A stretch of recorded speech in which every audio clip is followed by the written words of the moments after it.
बेटा last class में हम पढ़ रहे थे होल गुणांक, होल प्रभाव अपन पढ़ रहे थे। तो मैंने आपको लास्ट क्लास में बताया था जब किसी धात्विक क्षण के VXBZ EH बराबर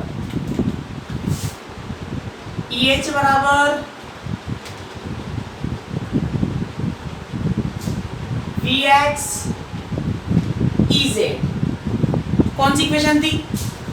इक्वेशन कौन सी थी बबलू? इक्वेशन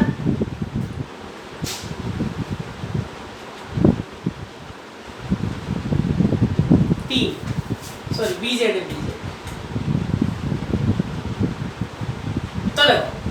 तो लास्ट क्लास में बेटा अपन पढ़ रहे थे होल इफेक्ट। एक बार शॉर्ट में रिपीट कर देता हूँ। होल इफेक्ट क्या होता है? होल नामक वैज्ञानिक ने बताया, क्या बताया कि जब किसी धात्विक क्षण की, मानो धात्विक क्षण में धारा बह रही है एक्स दिशा में, धात्विक क्षण में करंट फ्लो हो रहा है एक्स डायरेक्शन में, और करंट की डायरेक्शन के परपेंडिकुलर धारा की दिशा के लंबवत अगर आप चुंबकीय क्षेत्र लगाओगे, क्या अप्लाई करोगे? मैग्नेटिक फील्ड, तो धारा और चुंबकीय क्षेत्र दोनों के लंबवत क्या उत्पन्न हो जाता है? विद्युत क्षेत्र उत्पन्न हो जाता है। क्या उत्पन्न हो जाता है? विद्युत क्षेत्र उत्पन्न हो जाता है, इलेक्ट्रिक फील्ड इंड्यूस्ड हो जाता है। ठीक है, इस घटना को ही क्या बोलते हैं? होल प्रभाव बोलते हैं। हाँ कि ना? तो लास्ट क्लास में अपन ने होल प्रभाव पढ़ लिया था, और अब अपन क्या कर रहे हैं बेटा? होल गुणांक निकाल रहे हैं। क्या निकाल रहे हैं? होल गुणांक। ठीक है, तो होल गुणांक असनियस। ठीक है, तो बताओ लास्ट क्लास में ये फॉर्मूला आ गया था, यस और नॉट?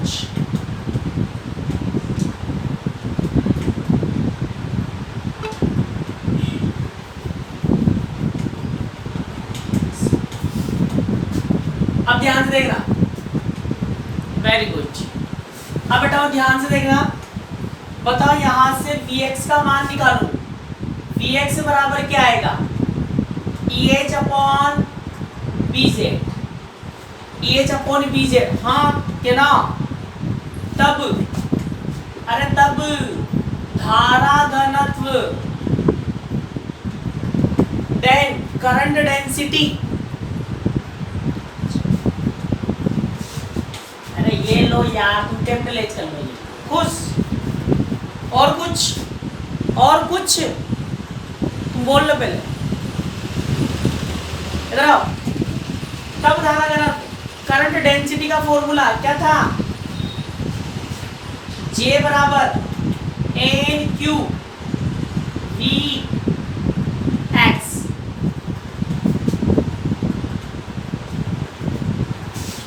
बबलुओं ये लो। और कुछ करता हूं। धारा घनत्व का फॉर्मूला ये होता है कि नहीं? अरे ये होता है कि नहीं? करंट डेंसिटी, धारा घनत्व कहां से आया? अटी से आयो। आई बराबर क्या लिखते हैं अपन? NQ NE A VD। ठीक है, Q क्या होता है? आवेश, चार्ज होता है। E भी लिख सकते हैं, पर मैंने यहाँ पर Q लिखा है। E भी लिख सकता हूं मैं यहाँ पर मैंने Q लिखा है। मैंने क्यों लिखा है वो मैं आपको बताऊंगा आगे। ठीक है, तो बताओ I अपॉन A कर लो। I अपॉन A क्या हो गया? J। क्या बचा? NQVD। ठीक है, तो वही लिखा है NQVD NQVX, क्योंकि इलेक्ट्रॉन का यहाँ पर वेग VD क्या है, यहाँ पर ने क्या माना? VX। तो क्या लिखा अपन ने? VX। तो बेटा VX का मान रख रहा हूँ, इसको इक्वेशन नंबर 4 दे देंगे। तब समीकरण 4 से, तब इक्वेशन 4 से बताओ धारा घनत्व J बराबर क्या आएगा? NQ क्या आएगा? EH upon BZ। हाँ या ना बोलते रहो, हाँ या ना बोलते रहो। x दिशा में है तो यहाँ भी करेंगे gx कर देते हैं। क्या कर देते हैं? gx। वेरी गुड, सब समझदार बच्चे हैं यहाँ पर, सबके सब समझदार हैं। अब बताओ बेटाओ, यहाँ से ऐसा लिख सकता हूँ क्या और ऐसा लिख सकता हूँ क्या?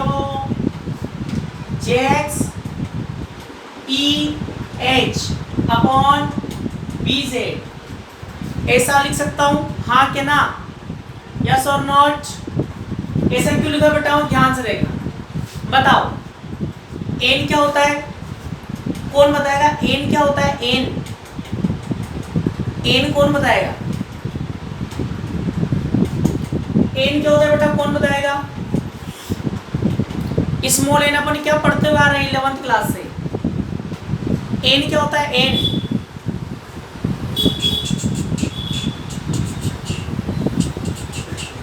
एकांक आयतन में इलेक्ट्रॉन, वेरी गुड बेटा, बिल्कुल सही जवाब है। चलो बहुत अच्छी बात है, बहुत इंटेलिजेंट बच्चे हो तुम। एकांक आयतन में इलेक्ट्रॉनों की संख्या क्या रहती है? कांस्टेंट।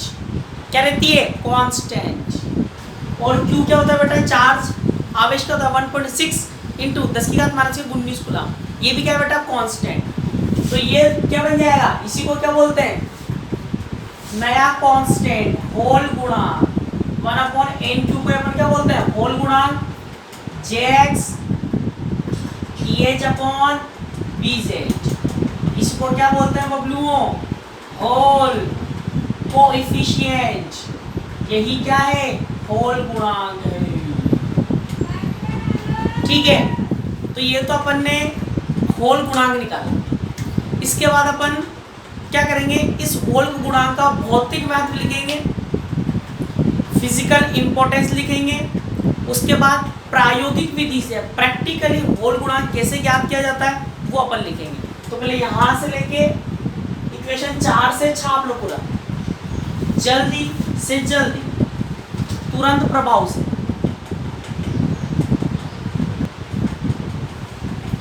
अतः स्पष्ट है कि, इसके नीचे लिखो, अतः स्पष्ट है कि होल विद्युत क्षेत्र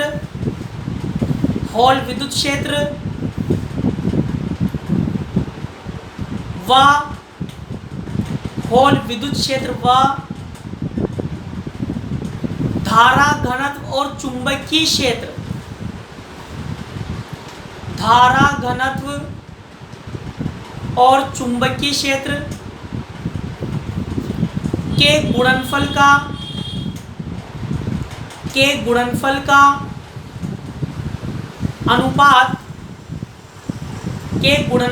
अनुपात नियत रहता है, के गुणनफल का अनुपात नियत रहता है, जिसे होल गुणांक कहते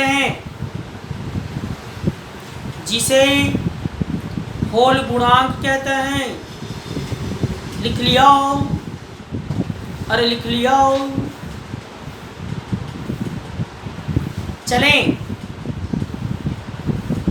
चलें आगे। चलो अब लिखो अपना अगला टॉपिक, होल गुणांक का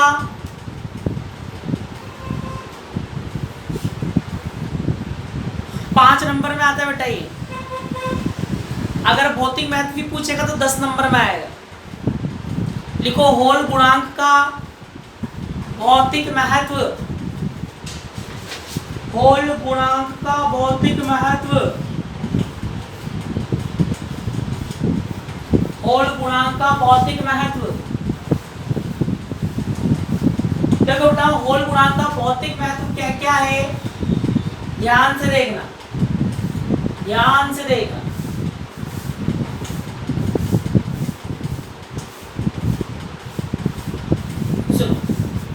तो बेटा होल गुणांक की सहायता से सबसे पहले तो आप होल गुणांक की सहायता से आवेश वाहकों की, होल गुणांक की सहायता से आप आवेश वाहकों की प्रकृति का पता लगा सकते हैं।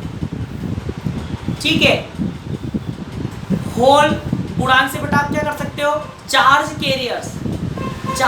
कैरियर्स का नेचर पता कर सकते हो कि भाई चार्ज कैरियर्स पॉजिटिव है या फिर नेगेटिव है, आवेश वाहक पॉजिटिव है या फिर नेगेटिव है। कैसे पता चलेगा मतलब इधर आओ देखो, इसीलिए मैंने यहाँ पर क्यू लिखा था, आर एच बराबर क्या लिखा बेटा, आर एच बराबर 1/n³ लिखा मैंने, 1/ क्या लिखा, n³। अब बताओ अगर आवेश वाहक इलेक्ट्रॉन है, अगर आवेश वाहक क्या है, इलेक्ट्रॉन है, तो अपन क्या लिखेंगे यहाँ पर माइनस का ई। इलेक्ट्रॉन के अपन क्या लिखते हैं माइनस का ई। तो पता जब आवेश वाहक इलेक्ट्रॉन होंगे तो माइनस ई, तो होल गुणांक भी किसमें आएगा बेटा नेगेटिव आएगा, नेगेटिव। होल गुणांक अगर नेगेटिव आएगा समझ जाओ आवेश वाहक कौन है इलेक्ट्रॉन। आवेश वाहक कौन है इलेक्ट्रॉन है।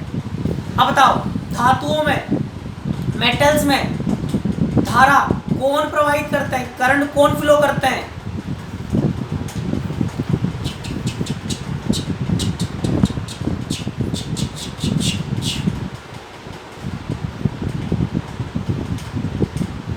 धातुओं में मेटल्स में कौन इलेक्ट्रॉन। तो होल गुणांक पॉजिटिव आना चाहिए कि नेगेटिव। होल गुणांक पॉजिटिव आएगा कि नेगेटिव मेटल्स के लिए, धातुओं के लिए। Very good. ऐसे बताओ होल गुणांक अर्धचालकों के लिए भी निकलता है। होल गुणांक अर्धचालकों के लिए भी निकलता है। सेमीकंडक्टर्स के लिए भी अपन क्या करते हैं बेटा होल गुणांक फाइंड करते हैं। ठीक है, अब सेमीकंडक्टर्स के लिए क्यों फाइंड करते हैं, अर्धचालकों के लिए क्यों फाइंड करते हैं, क्योंकि अपन जानते हैं अर्धचालक भी उच्च ताप पर क्या बन जाते हैं, चालक बन जाते हैं। सेमीकंडक्टर भी हाई टेम्परेचर पर किसकी तरह बिहेव करते हैं, कंडक्टर की तरह बिहेव करते हैं। बस में अंतर क्या होता है बेटा कि वहाँ पर जो चार्ज कैरियर्स हैं, आवेश वाहक हैं, वहाँ होल भी होते हैं। इलेक्ट्रॉन तो होता ही है, साथ में कौन होता है, होल भी होता है।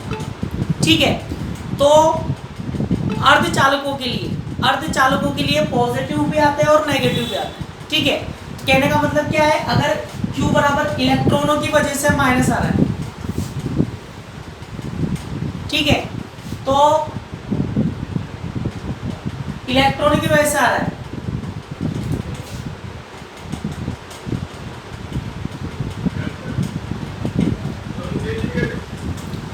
उसमें ई और होल के टाइप पर निर्भर करेगा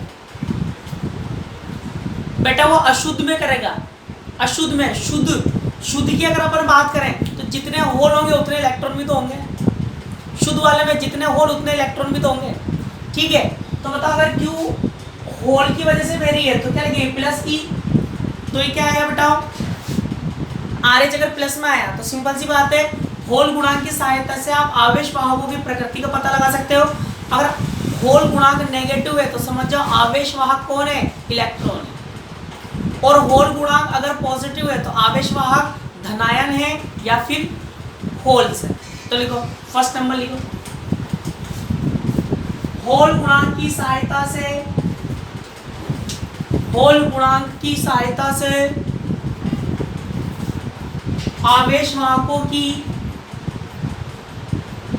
आवेश वाहकों की प्रकृति का, आवेश वाहकों की प्रकृति का पता लगाया जा सकता है। आवेश वाहकों की प्रकृति का पता लगाया जा सकता है यदि होल गुणांक, यदि होल गुणांक धनात्मक प्राप्त हो तो, यदि होल गुणांक धनात्मक प्राप्त हो तो आवेश वाहक, आवेश वाहक, आवेश वाहक होल्स होते हैं। आवेश वाहक, आवेश वाहक होल्स होते हैं यदि, यदि, यदि होल गुणांक ऋणात्मक प्राप्त हो तो, होल गुणांक ऋणात्मक प्राप्त हो तो, होल गुणांक ऋणात्मक प्राप्त हो तो आवेश वाहक, आवेश वाहक, आवेश वाहक इलेक्ट्रॉन होते हैं। आवेश वाहक इलेक्ट्रॉन होते हैं।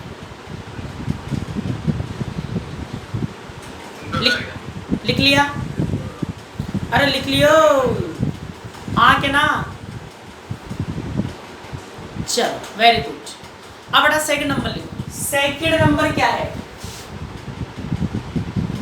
सुनो। हाँ बेटा माइक ऑफ कर लो सभी बच्चे, मैं बोल रहा हूं बस सुनते रहो आप। सबके माइक ऑफ कर दिए, ठीक है। अब कोई ऑन नहीं करेगा, सुनो बस, ठीक है। अब बेटा सेकंड नंबर क्या है बताओ। होल गुणांक की सहायता से, होल गुणांक की सहायता से आप आवेश वाहकों की संख्या घनत्व ज्ञात कर सकते हो। आवेश वाहकों की संख्या घनत्व ज्ञात कर सकते हो।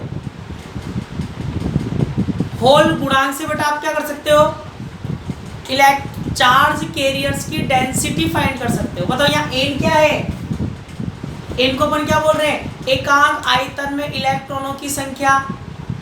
अगर आवेश वाहक इलेक्ट्रॉन है तो एकांक आयतन में इलेक्ट्रॉन की संख्या। अगर बेटा चार्ज कैरियर्स इलेक्ट्रॉन है तो एन क्या है, यूनिट वॉल्यूम में नंबर ऑफ इलेक्ट्रॉन्स। और बेटा अगर RH होल गुणांक अगर पॉजिटिव है तो एन क्या होगा अपने लिए, होलों की संख्या, एकांक आयतन में होलों की संख्या।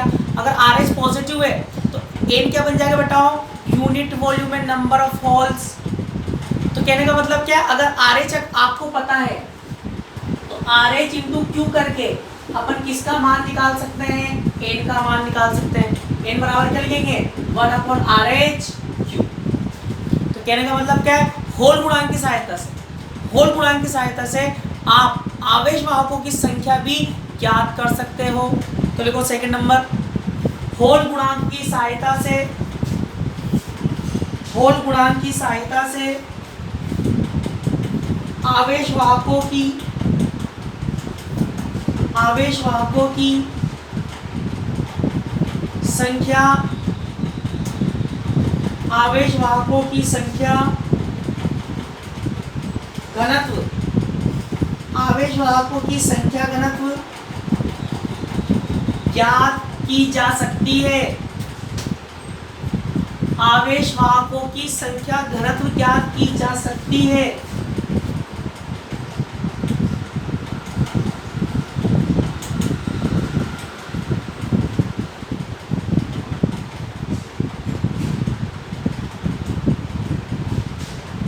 चलें, अरे चलें आगे देखो।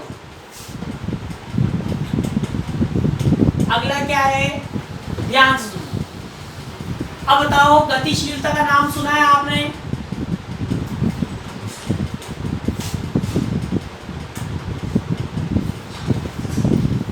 देख बेटा अगर होल गुणांक अगर आपको याद है तो आप आवेश वाहकों की संख्या का पता लगा सकते हो।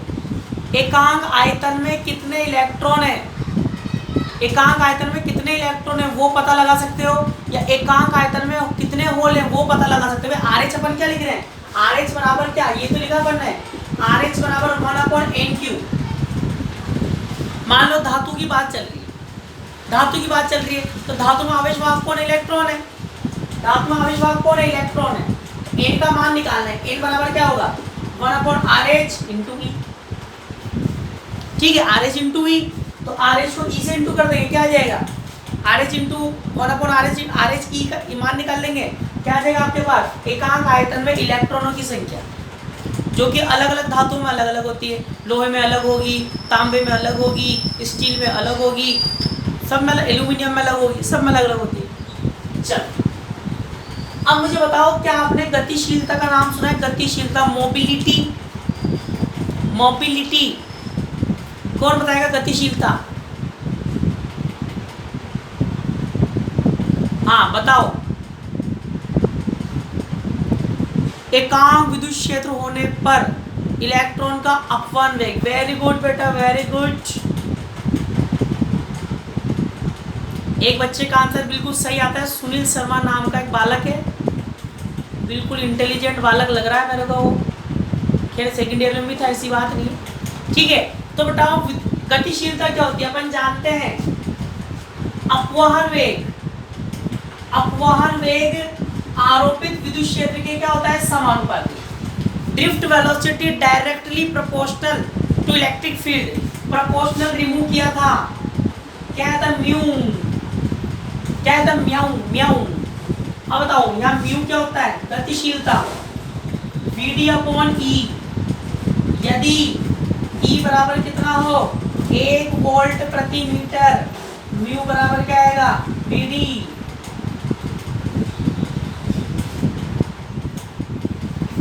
तो इसको बोलते हैं मोबिलिटी, क्या बोलते हैं, एकांक विद्युत क्षेत्र लगाने पर आपने क्या किया, एक धातु पिछड़ ली, धातु पिछड़ के दोनों सिरों के बीच एकांक विद्युत क्षेत्र लगा दिया। एकांक विद्युत क्षेत्र लगाने per unit electric field apply करने पर जो इलेक्ट्रॉनों का अपवहन वेग होगा, इलेक्ट्रॉन जिस वेग से दौड़ेंगे वही क्या कहलाएगी, उनकी गतिशीलता।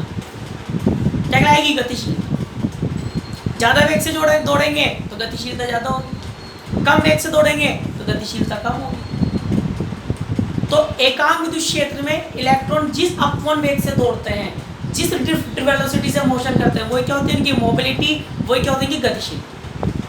तो बताओ आप क्या कर सकते हो, होल गुणांक की सहायता से, होल गुणांक की सहायता से आप जो पदार्थ है, जो मेटल्स हैं या सेमीकंडक्टर हैं, धातु हैं या अर्धचालक हैं, उनकी क्या निकाल सकते हो, मोबिलिटी निकाल सकते हो, उनकी गतिशीलता निकाल सकते हो। कैसे, अरे कैसे, इधर आओ, ये लिखूंगा यहाँ से, देखना क्या लिखूंगा,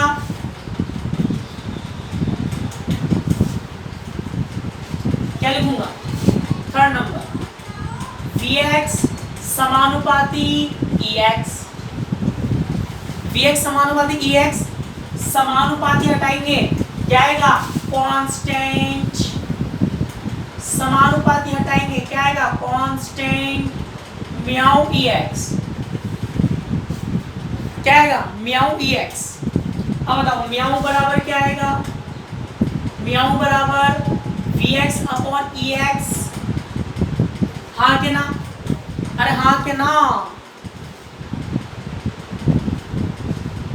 बताओ Vx का मान क्या लिखा था अपन ने, Vx का मान जल्दी बता दो बच्चों, Vx का मान क्या लिखा था,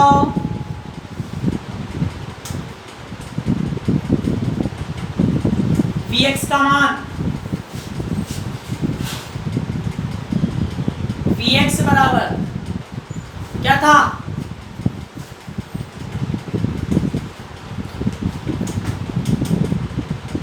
अरे Vx बराबर कहीं लिखा था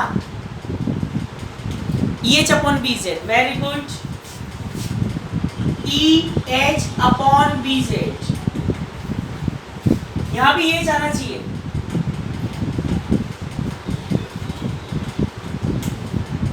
EH बेटा EH, यहाँ भी EH आना चाहिए ना, यहाँ भी ऊपर भी EH आना चाहिए ना, ऊपर भी क्या लिखना चाहिए, Vx समानुपाती EH,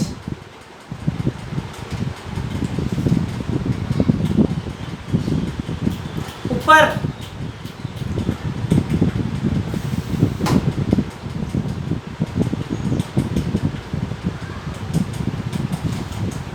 सबको रिप्लाई करना है बेटा,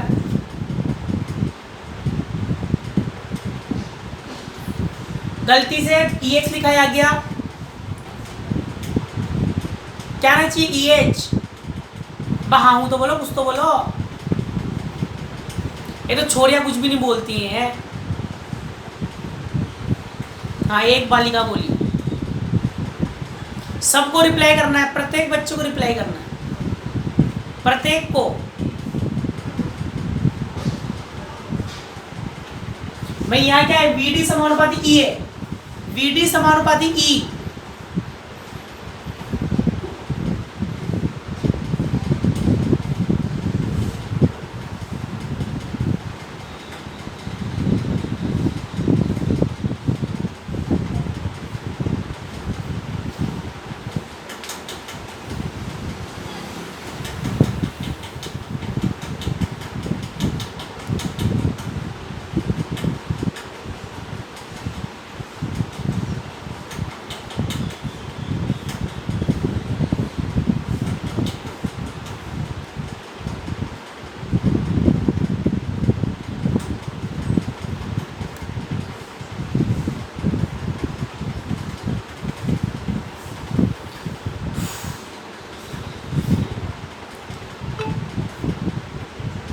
ध्यान से सुनो, ध्यान से। कैसे? ध्यान से सुनो, मैं तो बताऊंगा ऐसे नहीं, मैं बबलू हूं,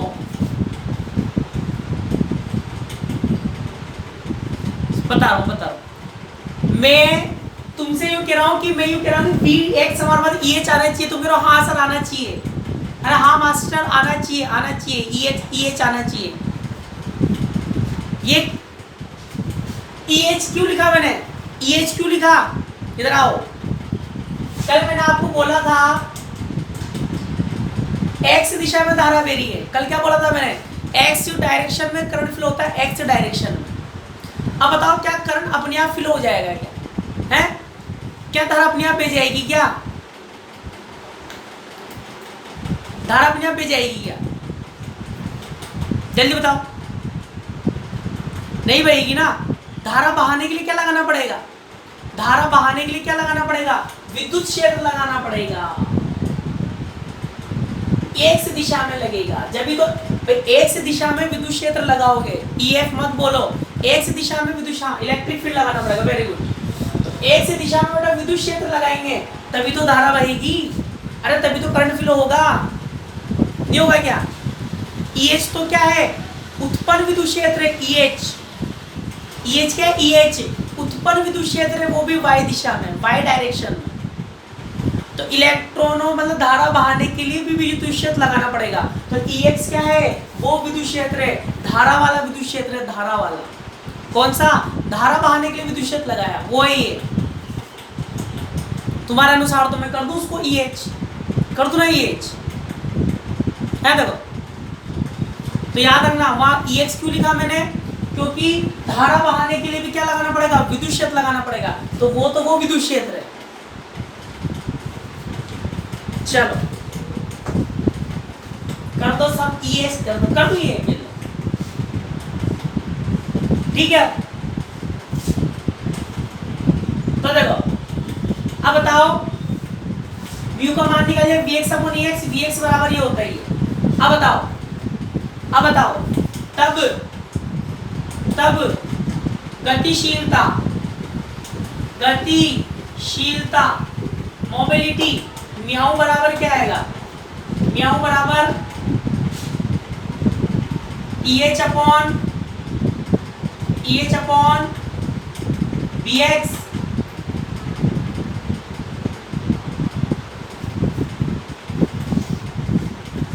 EH अपॉन BZ और क्या आएगा? EX। ठीक है देखो, चूंकि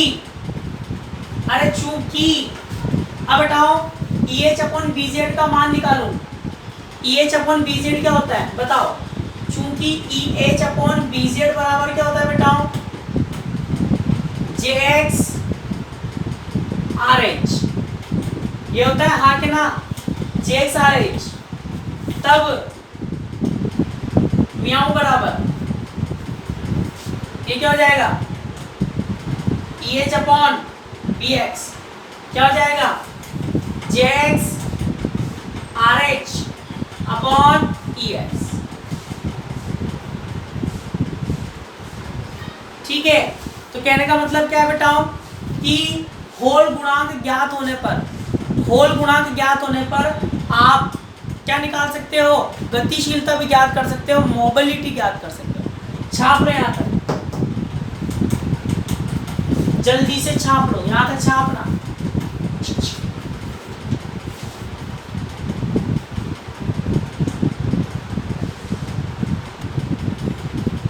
लिखो, आता स्पष्ट है कि इसकी जगह लाइन लिखो, आता स्पष्ट है कि एकांक विद्युत आता स्पष्ट है कि होल गुणांक ज्ञात होने की स्थिति में, आता स्पष्ट है कि होल गुणांक ज्ञात होने की स्थिति में, होल गुणांक ज्ञात होने की स्थिति में गतिशीलता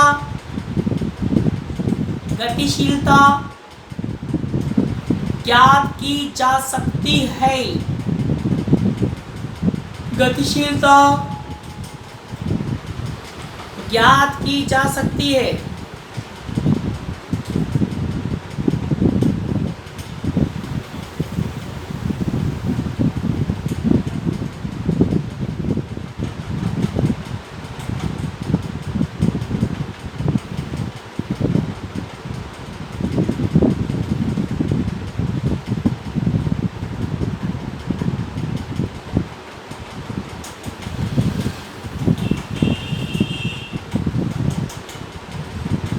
लिख लिया, गतिशीलता ज्ञात की जा सकती है। चल अब आगे देखो, एक और देखो 4th नंबर का। अब बताओ यहां से अगर आप देखो, बताओ जे एक्स अपॉन ई एक्स को क्या लिख सकता हूं, जल्दी बताओ फटाफट। जे एक्स अपॉन ई एक्स को क्या लिख सकता हूं, जल्दी बताओ, जल्दी बताओ, तुरंत प्रभाव से बताओ। जे एक्स अपॉन ई एक्स को क्या लिख सकते हो?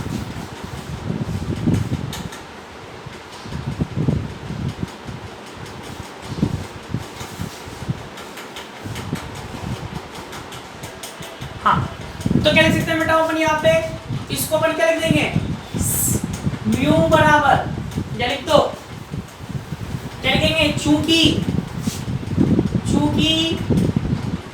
जे एक्स अपॉन ई एक्स बराबर क्या होता है, सिग्मा। सिद्ध करवाया था ना, पिछली यूनिट में सिद्ध करवाया था, जे बराबर सिग्मा ई, ओम के नियम का सदिश रूप। बताओ तब म्याऊ बराबर क्या आएगा, सिग्मा आर एच।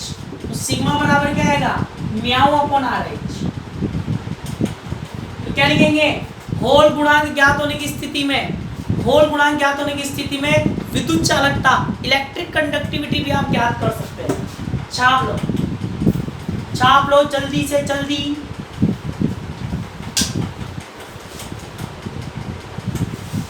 छप गया, छप गया।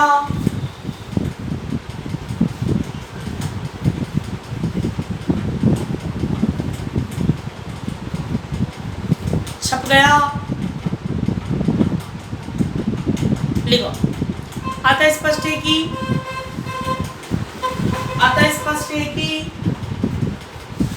होल गुणांक ज्ञात होने की स्थिति में, अतः स्पष्ट है कि होल गुणांक ज्ञात होने की स्थिति में,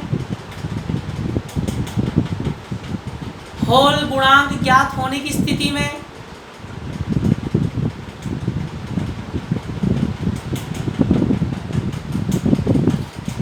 विद्युत चालकता ज्ञात की जा सकती है, विद्युत चालकता ज्ञात की जा सकती है।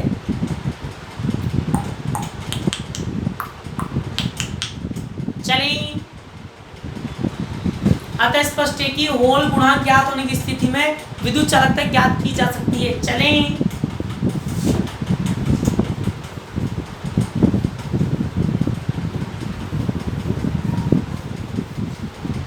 चलो अब अगला टॉपिक लिखो बताओ। तो बेटा सबसे पहले अपन ने क्या किया, होल प्रभाव क्या होता है वो अपन ने समझा, फिर अपन ने होल गुणांक निकाला, होल गुणांक को परिभाषित किया, फिर होल गुणांक का अपन ने भौतिक महत्व लिखा। ठीक है, अब अपन होल गुणांक का प्रायोगिक अध्ययन करेंगे। तो लिखो होल गुणांक का, होल गुणांक का प्रायोगिक निर्धारण, होल गुणांक का प्रायोगिक निर्धारण, होल गुणांक का प्रायोगिक निर्धारण, होल गुणांक का प्रायोगिक निर्धारण। इसमें क्या लिखो, होल गुणांक का प्रायोगिक निर्धारण करने के लिए, होल गुणांक का प्रायोगिक निर्धारण करने के लिए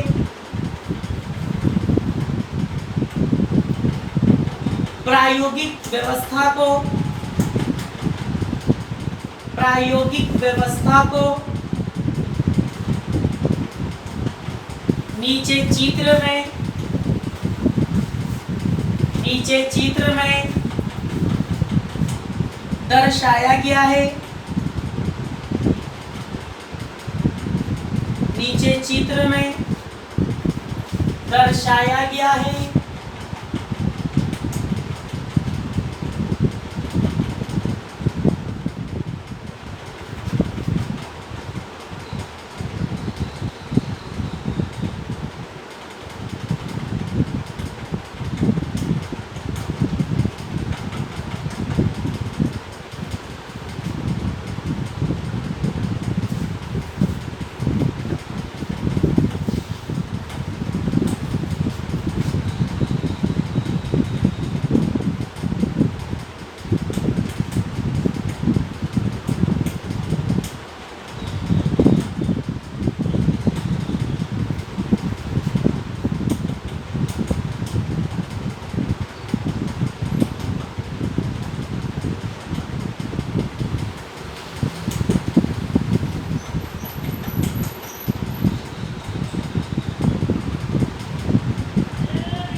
क्या है बेटा?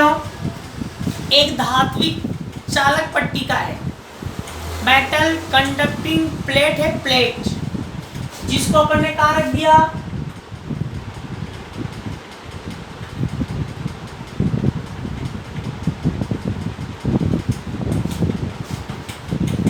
जिसको अपन ने लंबवत चुंबकीय क्षेत्र में रख दिया, लंबवत।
ठीक है, लंबवत चुंबकीय क्षेत्र में N और S, N और S। तो बताओ जो चुंबकीय क्षेत्र है इसके तल के लंबवत क्या है बेटा? अंदर है। तल के लंबवत अंदर का मतलब ऐसे, चुंबकीय क्षेत्र की दिशा कौन थी? N से S की ओर, तो तल के लंबवत अंदर।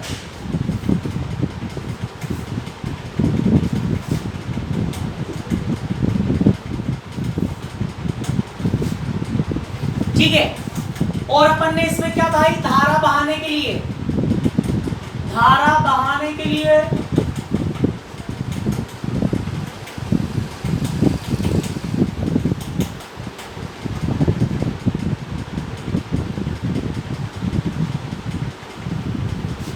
क्या लगा दी?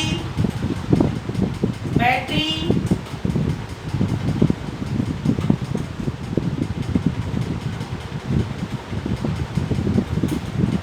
धारा नियंत्रण। ठीक है, तो धारा इसमें कहां से कहां बहेगी? हाँ, नहीं बनाने का, जो नीचे से ऊपर की हो।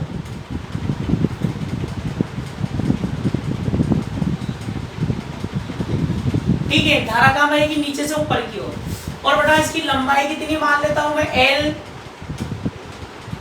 इसकी लंबाई कितनी है स्मॉल एल, चौड़ाई कितनी है स्मॉल बी, और मोटाई कितनी है स्मॉल टी। ठीक है, एल बी और टी।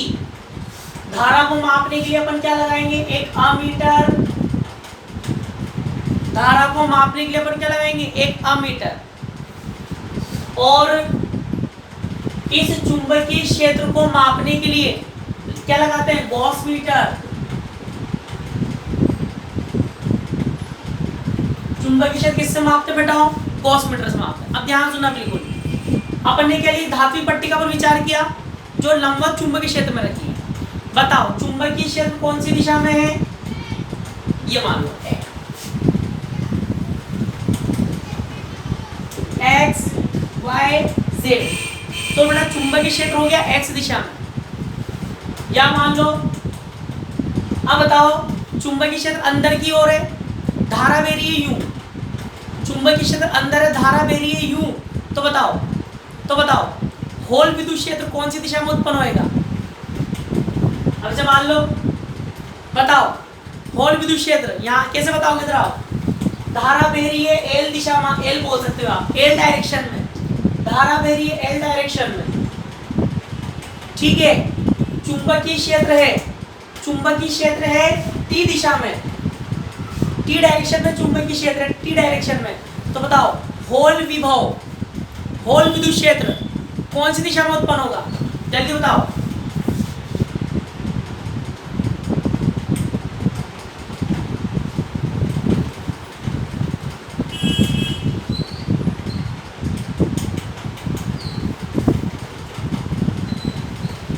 वेरी गुड,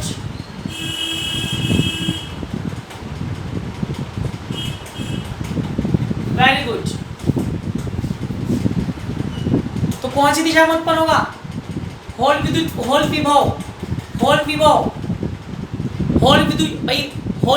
बोल दो या होल विद्युत क्षेत्र बोल दो।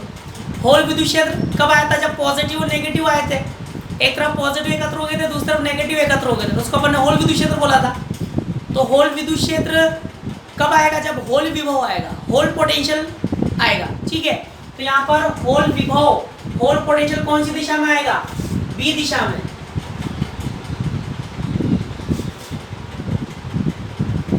तो होल विभव कौन सी दिशा में आएगा, बी दिशा में, जिसको अपन क्या बोलेंगे, VH। क्या बोलेंगे, VH। होल विद्युत क्षेत्र होता है, ऐसे क्या होगा, होल विभव भी होगा। बताओ विभव को मापने के लिए कौन सी युक्ति का उपयोग करते हैं, पोटेंशियल को मेजर कर किससे करते हैं, विभव मापी से। विभव मापी,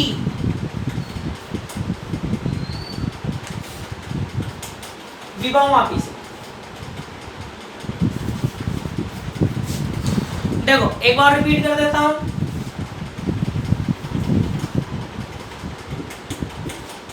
ध्यान सुनना। देखो ये है आपकी, बस 2 मिनट रुक जाओ।